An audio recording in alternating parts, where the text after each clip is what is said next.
Glória a Deus. Feche seus olhos um instantinho. Pai, nós te agradecemos por esse tempo, por aquilo que o Senhor está trazendo à tona.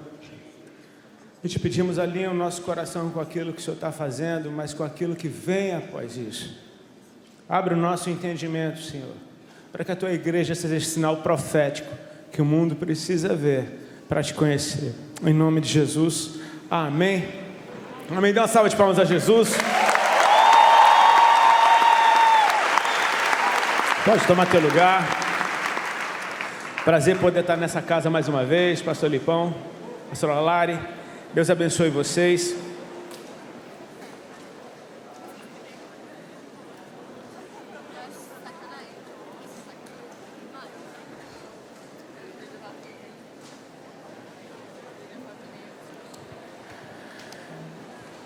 Amém? Você está bem?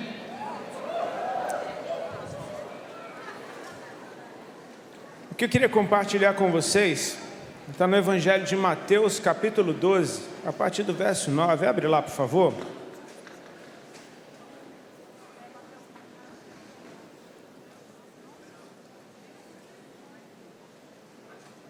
É muito bom estar no meio de crentes, amém? Não estão nem aí que o Brasil está jogando agora com o Peru. Eu não estou nem aí para isso. Não estou nem um pouco preocupado. Não sei quanto está o jogo, não quero saber. Já fiz minhas orações, enfim. Está na mão do Senhor. Eu falei, só um amigo como o Lipão para me botar para pregar na hora do jogo do Brasil. Vai ter volta, irmão. Vai ser bênção, amém? Vai ser bênção essa tarde. Tem nada distraindo meu coração, então não tem nada distraindo o seu também, amém? Vamos ao que interessa. Mateus capítulo 12, verso 9. Todos acharam? Tendo Jesus saído dali, entrou na sinagoga deles. Achava-se ali um homem que tinha uma das mãos ressequida. Então, a fim de o acusar, perguntaram a Jesus: é lícito curar no sábado? Ao que lhes respondeu: quem de vocês será o homem que, tendo uma ovelha e num sábado, essa cair numa cova, não fará todo o esforço para tirá-la dali? Ora, quanto mais vale um homem do que uma ovelha. Logo, é lícito nos sábados fazer o bem. Então Jesus disse ao homem: estenda a mão. O homem estendeu a mão e ela foi restaurada e ficou sã como a outra. Somente até aí. Que o Senhor nos abençoe. Amém? Irmãos, eu estou com o meu coração cheio de expectativa, não simplesmente sobre essa conferência, sobre o que está sendo gerado e liberado da parte dos céus aqui. Mas já faz um tempo em que Deus eu estou tentando acordar o meu coração, deixa eu falar melhor assim, para não simplesmente estar maravilhado com aquilo que Deus está fazendo, mas não me perder nessa fascinação.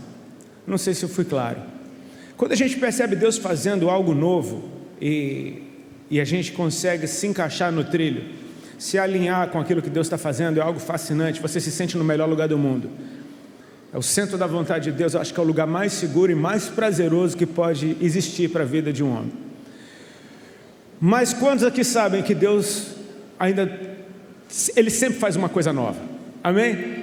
Ele sempre está fazendo uma coisa nova. Eu me lembro, desde que eu entreguei a minha vida para Cristo, eu percebi tantos ventos da parte do Senhor, eu quero chamar de ventos essas estações onde Deus estende o seu favor sobre determinada área da igreja. E a gente percebe, ok, então essa é a estação propícia para isso. Tem passagens na Bíblia, por exemplo, onde Jesus se dirigia e tinha um enfermo, e o texto deixa bem claro um detalhe: e ele estava com a unção para curar. Então você parece que naquela estação era uma estação de cura.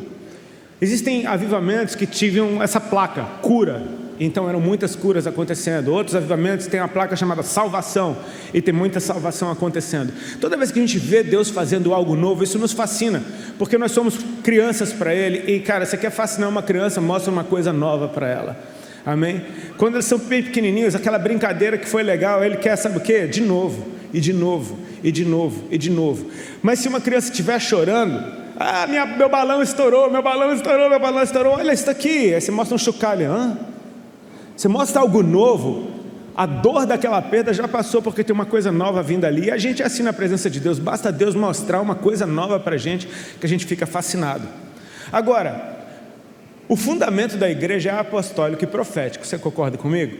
Amém?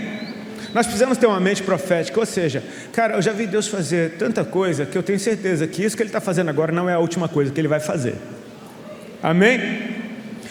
Ou seja, você já deve ter percebido mais ou menos onde eu quero chegar. Estamos tendo essa conferência agora, isso daqui está legal. O que é que eu faço agora? Agora eu dou toda a minha atenção para o Senhor, eu me abro completamente para receber aquilo que vem da parte dEle, sabendo que existe uma segunda-feira logo ali. Sabendo que existe o tempo de pôr em prática tudo isso que eu ouvi, que eu aprendi, que existe um tempo em de eu deixar manifestar para o mundo todas essas coisas que foram derramadas dentro de mim. Ou seja, Deus está fazendo algo lindo, mas eu não quero me prender nessa fascinação, porque eu quero, de certa forma, estar olhando para frente. Eu me lembro há um tempo atrás, mostraram uma meme para mim com o meu nome. E, era sem graça pra caramba, mas, enfim... Eu não sei por que fizeram aqui, mas ficou legal. Tipo, eles perguntaram, era uma pergunta, tipo assim, quando você vai orar, você lê a Bíblia antes ou depois? É porque o Rodolfo abre antes. Eu falei, falei, sério, brother?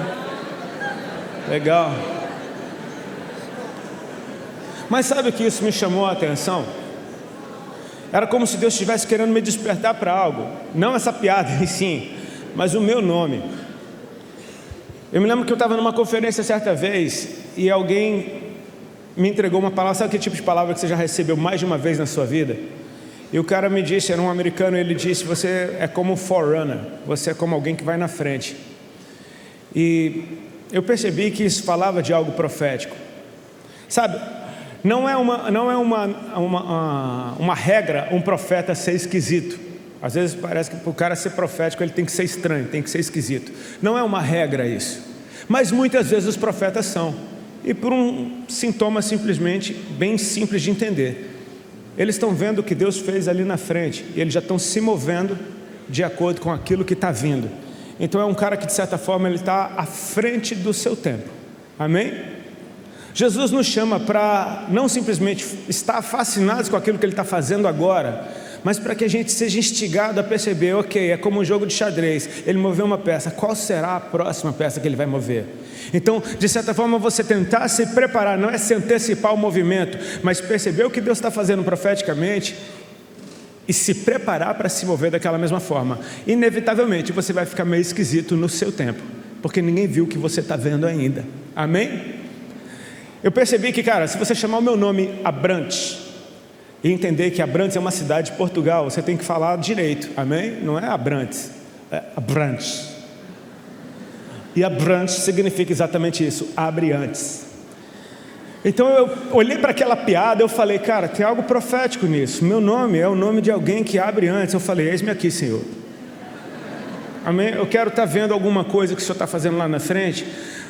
Nesse papel de, muitas vezes, por uma questão geracional, eu conversava com o irmão ali atrás, e o privilégio que Deus me deu de poder estar falando para jovens e para crianças através da minha música hoje é um presente de Deus.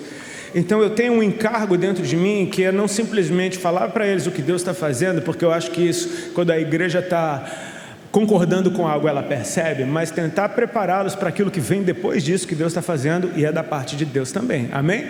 Deus está construindo algo, a sua igreja está sendo edificada por Ele mesmo. Então eu gostaria de simplesmente olhar para esse texto que a gente leu aqui de uma forma profética e perceber o que aconteceu aqui. Jesus está dentro de uma sinagoga no sábado. Traz para os teus dias, contextualiza. Ele está dentro de uma igreja num tempo de conforto e descanso, onde está todo mundo simplesmente confortável, descansado ali dentro, a coisa está edificada, está bonita, é o sábado, amém? Entenda esse tempo que a melhor coisa que você pode fazer é nada, e ficar ali simplesmente contemplando. Com o intuito de acusar Jesus, os fariseus perguntaram para ele, é lícito curar no sábado? E eu acho linda a maneira de Jesus ensinar, porque ela é muito profética. E eu amo eventos da Bíblia onde Jesus não só ensinou, mas Ele fez algo, e eu percebo que o que Ele fez tinha tudo a ver com o que Ele ensinou, amém? Ele diz, quem de vocês é o homem que, tendo uma ovelha e vendo ela cair numa cova num dia de sábado, não faz todo o esforço para tirá-la dali? Aí Jesus diz: quanto mais vale um homem do que uma ovelha. Ele disse: logo é lícito fazer o bem no sábado. O que Jesus está dizendo para aquelas pessoas que estão perguntando: o que é para eu fazer? Ele está dizendo: vocês sabem o que fazer, porque do lado de fora vocês fazem. Vocês sabem exatamente o que fazer quando diz respeito a você. Você sabe o que fazer. Você faz todo o esforço. E você pode agora começar a tentar imaginar o que seria todo o esforço para você salvar uma coisa sua, para você recuperar algo que é seu e está se perdendo.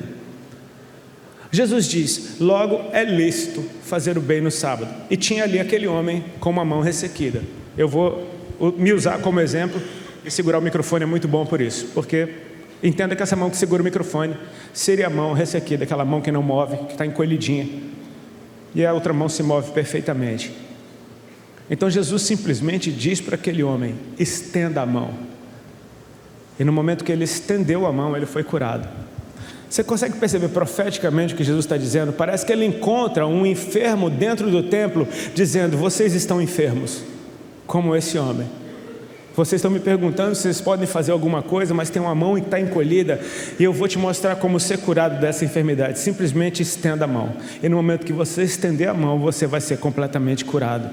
Não se fala simplesmente de uma cura, mas se fala de algo prático, mostrando o ensino e de certa forma, a restauração de um sacerdócio, porque você entende que no Antigo Testamento a direção é que ninguém com defeito algum poderia servir no templo. De repente tem um cara com um defeito dentro do templo, e agora Jesus está de certa forma habilitando para o sacerdócio, dizendo: você está completamente restaurado.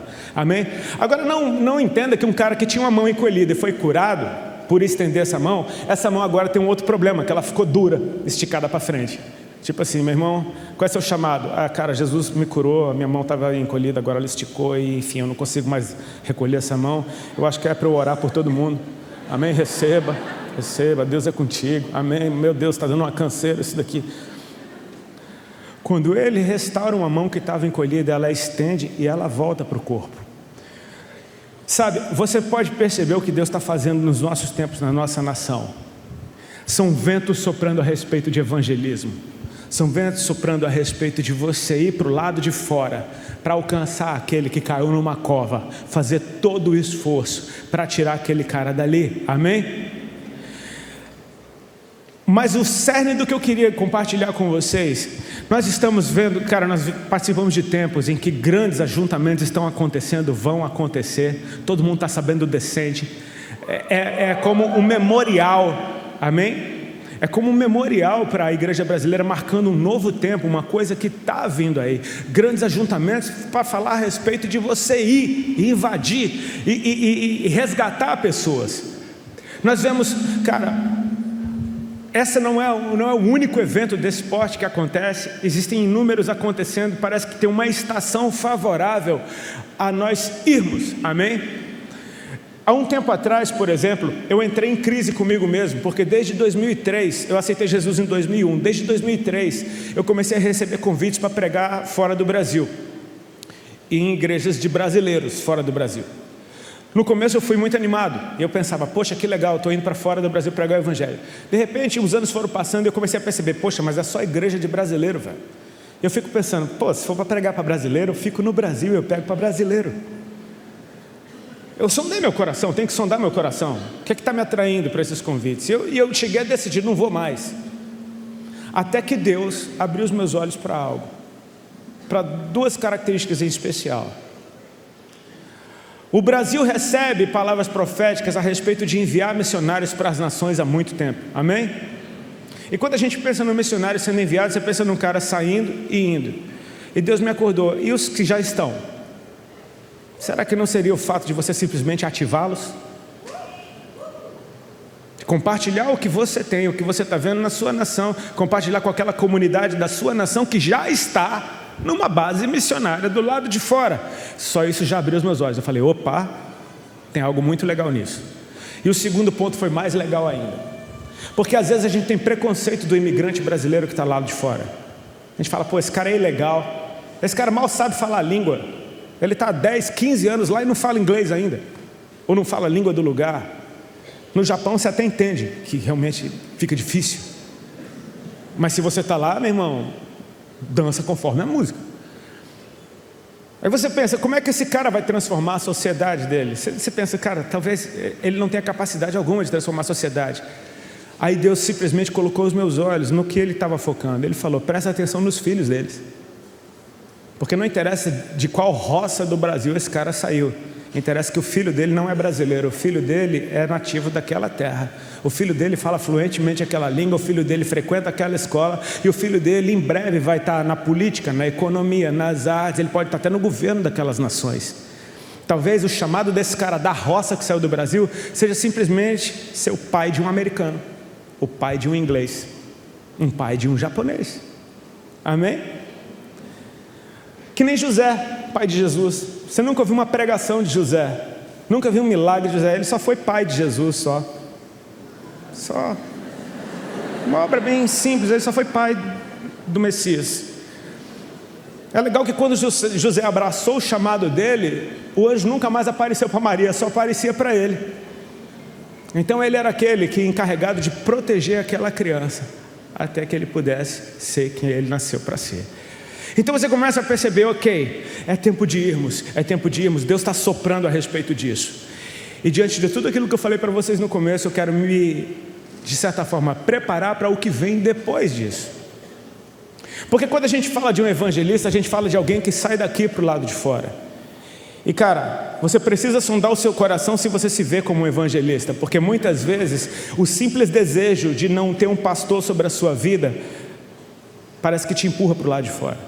O simples desejo de não ter ninguém te dizendo que você está errado te empurra para o lado de fora. Eu não sei se você concorda comigo, alguma das maiores abominações que a gente tem visto no meio da igreja são os desigrejados. São pessoas que não prestam conta para ninguém. É exatamente isso que a gente falou, são órfãos espirituais, são filhos de alguém que estão simplesmente soltos por aí. Eu quero te trazer de novo para o cara que foi curado dentro do templo. A mão dele esticou para voltar. Ela vai, mas ela vem.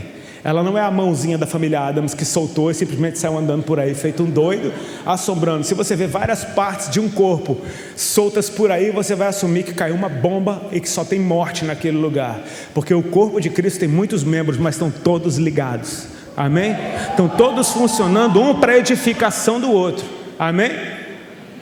Meu cabelinho está na régua, querido, por causa da habilidade da minha mão. Gostou? Essa foi legal. Essa foi bem legal. A camisa é amassada, mas o cabelinho está na régua, porque a minha mão soube o que fazer. Então você percebe que o corpo se edifica. Amém? Uma parte funciona para a outra. Quando eu orava sobre isso, Deus me falou a respeito de curar a sua igreja de dentro para fora. Repete comigo, de dentro para fora. Quando a gente pensa numa cura de dentro para fora, a gente pensa de algo que acontece no meu interior até se manifestar no meu exterior. Sabe, quando Deus cura o coração de alguém, alguma doença física pode até desaparecer, cara. Mas aquilo ficou tão óbvio que eu comecei a meditar um pouquinho mais e falei, ok, se o que é que o Senhor quer realmente dizer com curar de dentro para fora? E é interessante você passar tempo perguntando coisas para Jesus, porque Ele vai te falar coisas bem interessantes.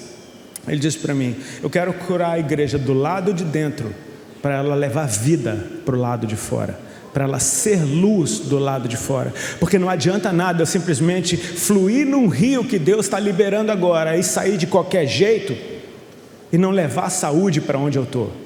Por muito tempo eu falei da história de um abacaxi que Deus falou comigo, muita gente ouviu. Quem não ouviu, cara, você percebe que Deus fala em coisas estranhas. Eu pedi um abacaxi para comer antes do culto lá em Recife, porque eu sei que o abacaxi do Nordeste, ele veio do Éden, ele é perfeito, não tem nada melhor do que o abacaxi do Nordeste. Eu pedi aquele abacaxi antes do culto e veio o abacaxi, e ele estava lindo, perfeito, a cor, a temperatura, o corte, parecia um sashimi de abacaxi, estava lindo, maravilhoso. E quando eu botei ele na boca, ele era realmente um abacaxi do Nordeste, doce como mel, perfeito, maravilhoso, coisa mais deliciosa que tem. Só que eu percebi que no final de cada mordida tinha um gosto esquisito, cara. Falei, meu irmão, tem um gosto estranho, será que eu escovei os dentes e tá, sabe, dando aquela, não tá legal. Eu fui comendo abacaxi, meu irmão, estava gostoso, mas sempre tinha uma nhaca no final, assim.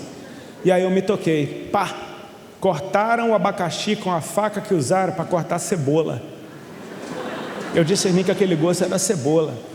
Você sabe o que acontece se você cortar um abacaxi com a faca? Aliás, se você cortar qualquer coisa com gosto, se você assassinar alguém com a faca que usou para cortar cebola, o defunto fede a cebola. Cebola é onipresente. Ela é. E Deus começou a me ministrar a respeito daquilo, uma coisa bem simples. Ele falou: cara, é assim um ministro que não está curado. Você leva uma palavra que é boa, que é doce, que é perfeita, que é maravilhosa, que é tudo que as pessoas precisam ouvir. Mas se você não estiver curado, tem uma cebola no final que não é do abacaxi, é sua. Então é a respeito de você ser curado do lado de dentro, para você levar vida e saúde para o lado de fora. Ok, vai ser um tempo de grandes colheitas, amém? E nós concordamos com isso, amém? Vai ser um tempo de grande ativação, evangelistas vão ser mandados para o mundo inteiro, e glória a Deus por isso. Mas o que vem depois disso? Vem sala de aula, velho. Vem igreja local de novo, amém? Repete comigo, vem igreja local de novo. Sabe qual vai ser a nova moda depois disso tudo? Igreja local, escola dominical, amém? Gabinete pastoral.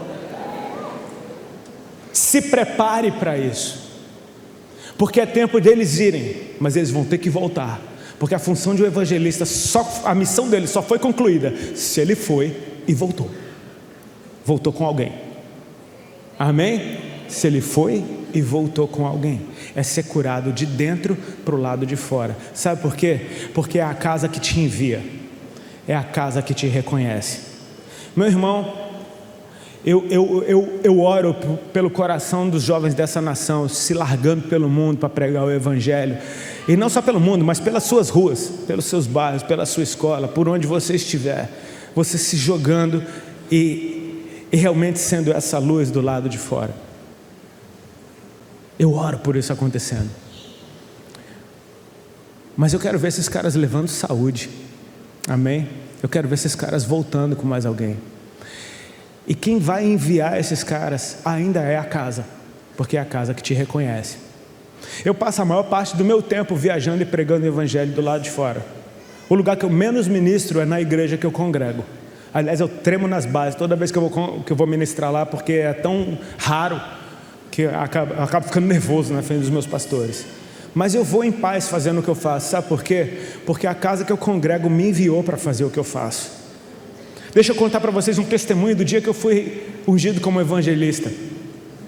Eu estava ministrando numa escola ministerial e Deus me tocou para eu falar sobre o ofício de um evangelista. Era assim que eu me via. Eu entendi que eu tinha autoridade para falar sobre isso, e eu falei, vou ensinar sobre evangelismo. E ministrei sobre evangelismo. Cara, para falar desse tema, meu coração queima. Eu sou apaixonado por isso e, enfim, eu creio que meus pastores perceberam isso. Um deles, que estava sentado no púlpito, virou para o pastor presidente e falou: Deus está mandando a gente ungir ele como evangelista hoje. E o pastor presidente olhou para ele e falou: normalmente a gente faz as unções, as consagrações na convenção, mas eles concordaram, se acontecer uma coisa fora do comum, então a gente vai entender que é de Deus. Eu continuei pregando, e quando eu terminei a mensagem, eu pedi para as pessoas ficarem de pé, que eu queria orar por elas, por aqueles que se viam como evangelistas. Eu queria simplesmente liberar ativação sobre eles. No momento que eles ficaram de pé, estourou um poste do lado de fora da igreja, que apagou a luz do quarteirão inteira, apagou tudo, apagou as luzes, apagou o microfone, apagou a câmera, apagou tudo, ficou tudo no breu, e de certa forma arruinou a ministração. Mas nisso, um pastor olhou para o outro e falou: aconteceu uma coisa fora do comum. E cara, eu fui ungido na frente de todo mundo sem ninguém ver. Isso não é muito legal?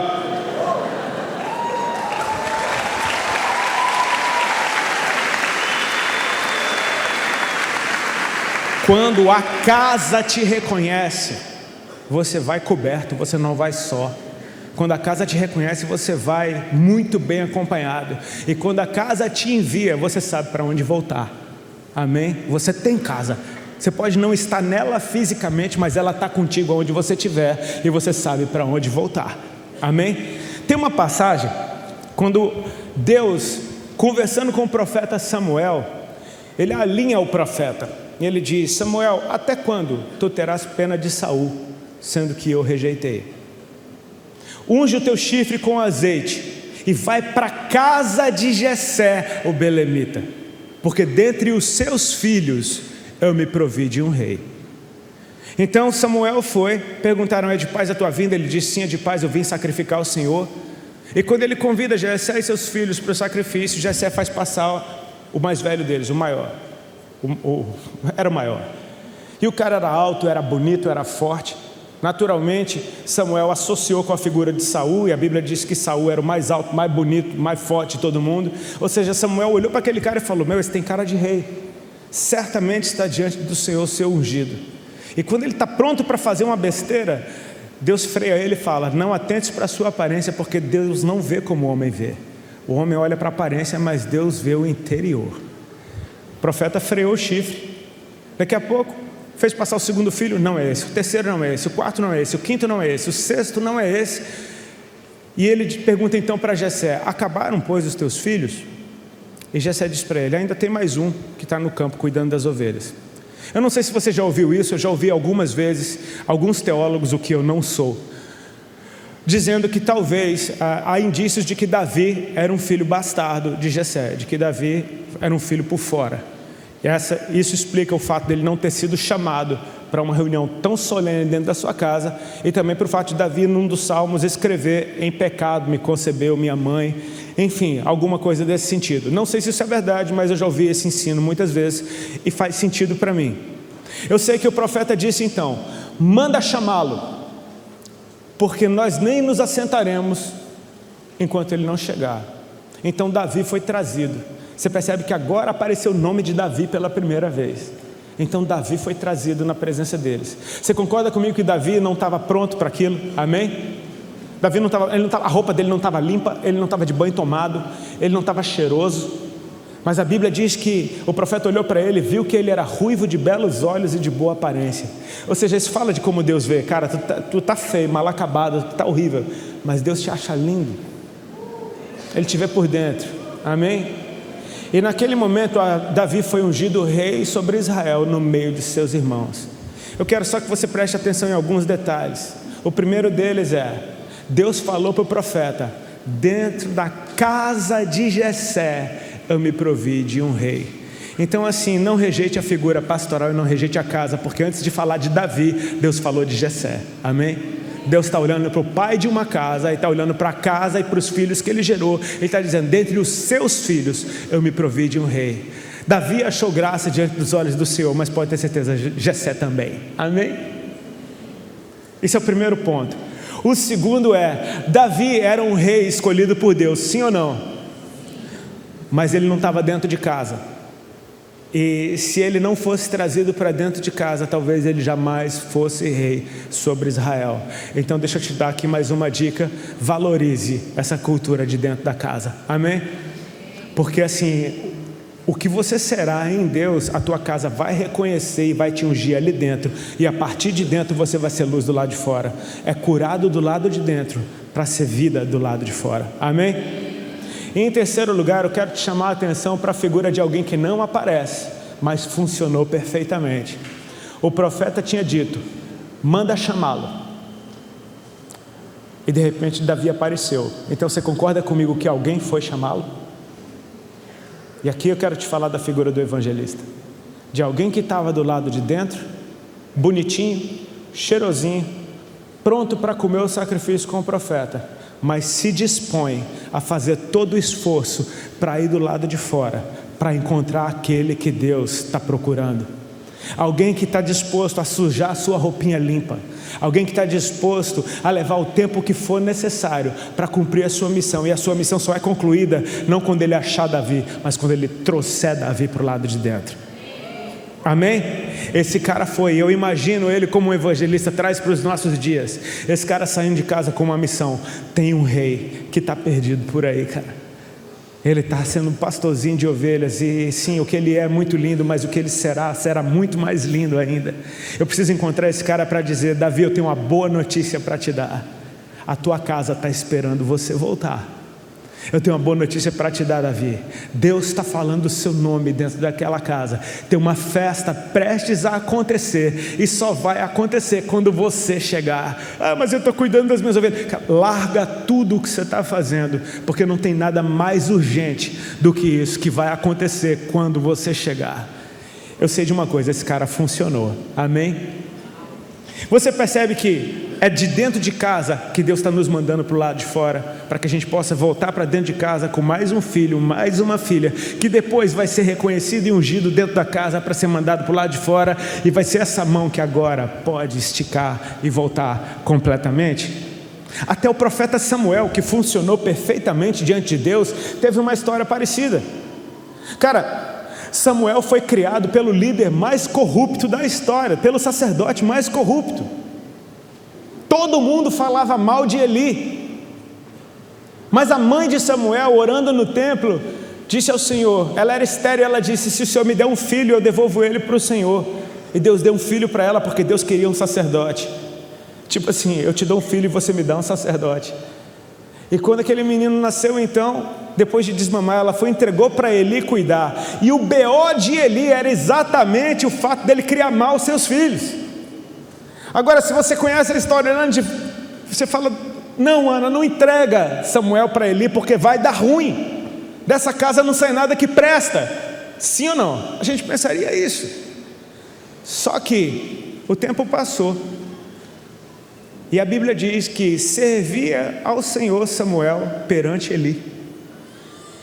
Até que um dia que Deus falou com Eli, Deus falou com Samuel enquanto ele dormia, e disse: Samuel nunca tinha ouvido Deus falar. Samuel achou que era Eli falando com ele, correu para Eli: o Senhor me chamou? Não chamei, volta a dormir. Ele volta a dormir, a voz chama de novo: Samuel. Ele volta para Eli: o Senhor me chamou? Não chamei, volta a dormir. Outra vez, Samuel. Ele volta para Eli. Aí Eli se tocou: é o Senhor que está falando com ele. Ele disse assim: filho, a próxima vez que essa voz te chamar, você diz: fala, Senhor, porque o teu servo ouve. E Samuel: ok. Samuel volta para deitar com uma expectativa. Cara, se me chamar de novo, eu sei que é Deus. Imagina a expectativa. De repente aquela voz vem, e ela deve vir de um jeito diferente. A presença de Deus vem. Agora você sabe que é Ele. E aquela voz fala: Samuel. E ele está pronto para fazer exatamente como foi ensinado. Fala, Senhor, porque o teu servo ouve. E cara, o que Deus falou foi mal de Eli. Até tu, Senhor.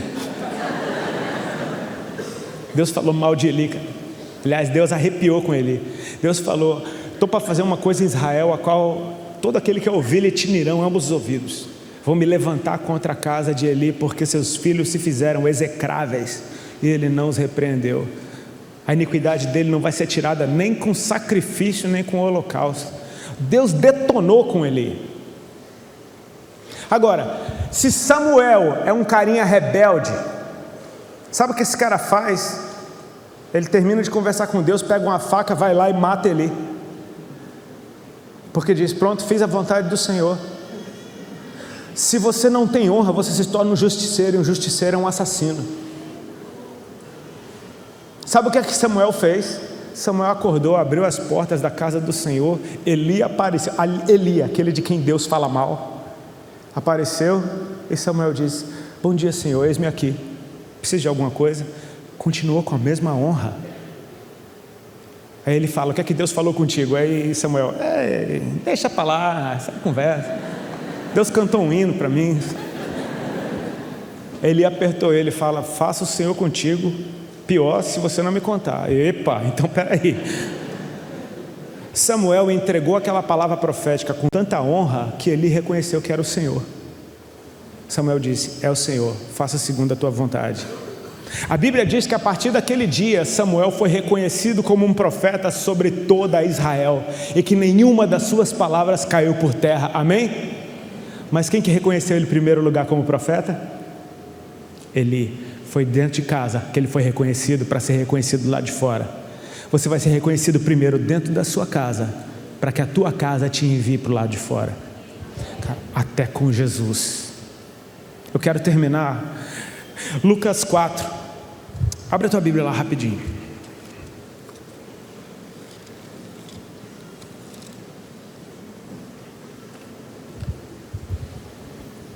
Lucas 4, verso 16.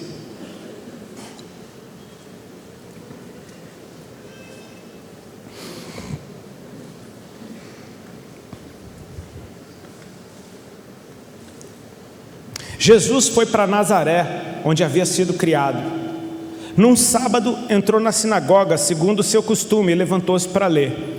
Então lhe deram o livro do profeta Isaías, e abrindo o livro, achou o lugar onde está escrito: o Espírito do Senhor está sobre mim, porque Ele me ungiu para evangelizar os pobres, enviou-me para proclamar libertação aos cativos e restauração da vista aos cegos, para pôr em liberdade os oprimidos e proclamar o ano aceitável do Senhor. Tendo fechado o livro, Jesus o devolveu ao assistente e sentou-se. Todos na sinagoga tinham os olhos fixos nele. Então Jesus começou a dizer: hoje se cumpriu a escritura que vocês acabam de ouvir. Irmãos, olha que interessante. A gente, quando ouve esse texto, a gente entende, ok, Jesus, o Espírito do Senhor está sobre nós para pregar boas novas aos pobres, a curar os quebrantados, a libertar os aprisionados, amém?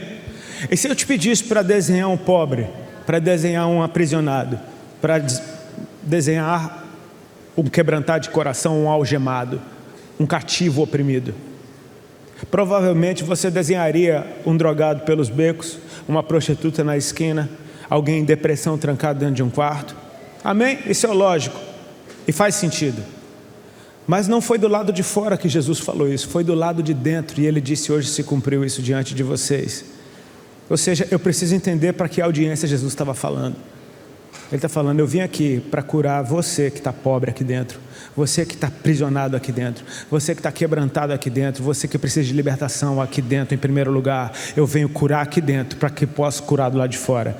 Eu venho liberar você aqui para que você possa levar essa vida que você recebeu para o lado de fora. Agora tem algo ainda mais legal do que isso. É que o texto diz que Jesus, logo após recebeu o Espírito Santo no seu batismo, vai para o deserto, vence o diabo. Sabe o que ele faz depois disso? Ele volta para a sua cidade natal, ele volta para a sinagoga no sábado, como era o seu costume. Cara, Jesus tinha uma igreja local. Eita, se Jesus tinha, quem é você para não ter? Amém? Se Jesus tinha, cara, se Jesus tinha o costume de ir na sinagoga, como era o seu costume, pega isso profeticamente, amém? Jesus vem para esse lugar, abre o livro do profeta Isaías, e mais do que isso, o livro está dizendo: o Espírito do Senhor está sobre mim e Ele me ungiu. Jesus está sendo ungido dentro de casa, para levar esse poder para o lado de fora. Ele cumpriu toda a justiça, amém? Deus quer uma igreja preparada para aquilo que Ele está fazendo, mas para aquilo que Ele vai fazer depois do que Ele está fazendo. Eu creio que a melhor forma que a gente tem para se preparar é ser uma bênção aqui do lado de dentro, é honrar, é amar tudo isso que acontece na nossa igreja local, entendendo, isso daqui não é o fim, e os grandes ajuntamentos também não são o fim, são parte de um processo do que Deus está fazendo. Se eu quero ser luz do lado de fora, eu preciso ser luz do lado de dentro em primeiro lugar, e quando eu for luz do lado de fora, eu trago essa luz para o lado de dentro, porque eles vão precisar aprender o beabá do Evangelho. As salas de aula têm que estar prontas, porque vão vir multidões, cara, multidões que não sabem nada de Jesus. Eles sabem que você tem um brilho no olhar, que a palavra que você levou para eles queimou o coração deles, mas eles vão precisar aprender o beabá, o que é cruz, o que é batismo, o que é confissão de fé. Eles vão ter que aprender tudo de novo. As salas de aula, preparem as salas de aula, preparem esse ambiente de igreja local, porque isso vai ser a nova onda do que o Senhor está fazendo, amém? Eu quero encontrar prazer nas coisas de Deus, cara, e perceber, tem tempo de ir e tem tempo de vir, tem tempo de ficar e tem tempo de avançar, tem tempo de plantar, tem tempo de colher, tem tempo de chorar, tem tempo de sorrir. Eu preciso dançar conforme a música do céu. Se ele está cantando uma canção de alegria, eu não vou ficar chorando, eu quero me alegrar junto com ele. Mas se a canção for de lamento, prepara o lenço, porque eu vou chorar feito um condenado. Você está entendendo? Eu quero estar desfrutando do que Deus está fazendo agora, para estar preparado quando essa avalanche de almas vier. Eu quero ser um desses que vão e que alcançam, mas eu sei que tem um destino. Não se trata de ver uma ovelha caída na cova e botar uma tendinha na cova para a ovelha ficar confortável do lado de fora. Se trata de arrancar ela da cova e trazer ela para o meio do aprisco, trazer ela de volta para junto das outras. Recado está dado. Fica de pé em nome de Jesus, amém?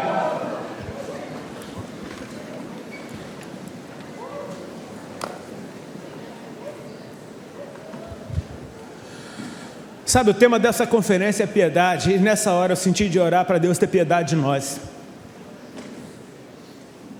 Amém? Você acha que é bom isso?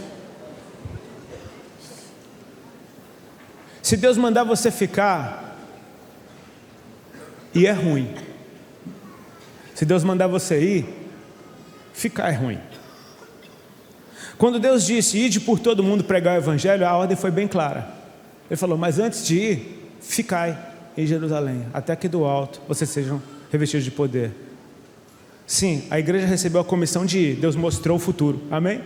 Deus mostrou o futuro, vocês sendo minhas testemunhas em Jerusalém. E veja a cena, Judeia, Samaria, confins da terra, veja a cena. Deus quando mostra, dá uma palavra profética, Ele está te mostrando o futuro e está te convidando para fazer parte dele, amém?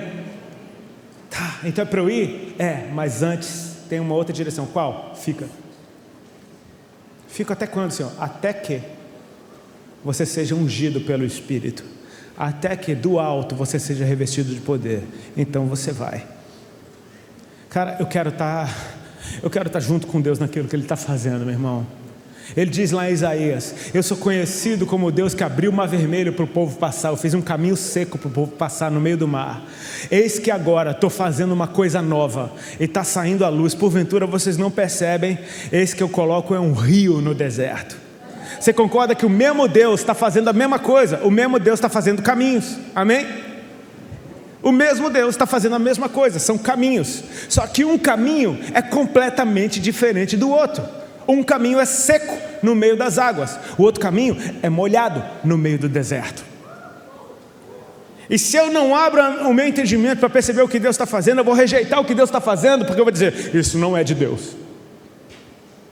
Agora, mais interessante do que isso é que no caminho seco eu tenho um jeito de me mover, é correndo. No caminho molhado eu tenho outro jeito de me mover, é nadando. Não adianta eu correr no rio, não adianta eu nadar no caminho seco. Você percebe isso? Simplesmente Deus está querendo alinhar o nosso coração. Eu peço a Deus, põe a mão no teu peito aí, fecha os teus olhos, vamos orar. Eu oro para que o Espírito Santo de Deus esteja nos dando um batismo de humildade, para que a gente possa receber do alto e entender que tudo que vem dele é bom. Nós queremos estar preparados, nós queremos ser uma casa sadia, para que possamos ser enviados para o lado de fora. E tendo tanto amor pelo lugar de onde nós saímos, nós voltaremos com uma boa notícia. A nossa missão foi concluída, porque nós voltamos para casa e a casa agora está cheia. Tem mais gente chegando. E nós queremos ensiná-los a caminhar com o Senhor como nós fomos ensinados, porque se a nossa missão foi concluída, deles também será, em nome de Jesus. Então não se trata simplesmente de ganhar vidas para Cristo, mas se trata de encontrar pastores, reis, mestres, profetas que estão perdidos na sarjeta ainda. Eles não sabem quem são, eles precisam ouvir a boa notícia, eles precisam saber que existe uma festa dentro de casa esperando eles quando eles chegarem. Sim, Senhor, que esse seja um ambiente de envio, a tua casa, a tua assembleia, o teu conselho, enviando aqueles que são seus para o lado de fora, para que casas sejam edificadas também. Eu te peço, Senhor Jesus, tem misericórdia de nós quando nós simplesmente agimos segundo os nossos impulsos e pulamos etapas e não permitimos que os processos aconteçam nas nossas vidas. E pior do que isso, Senhor, nós rejeitamos o que o Senhor está fazendo agora. Nós queremos dizer sim para a tua vontade, nós queremos mergulhar no teu rio e fluir junto contigo por onde o Senhor estiver passando. E que assim seja, em nome de Jesus, amém? Deus abençoe vocês.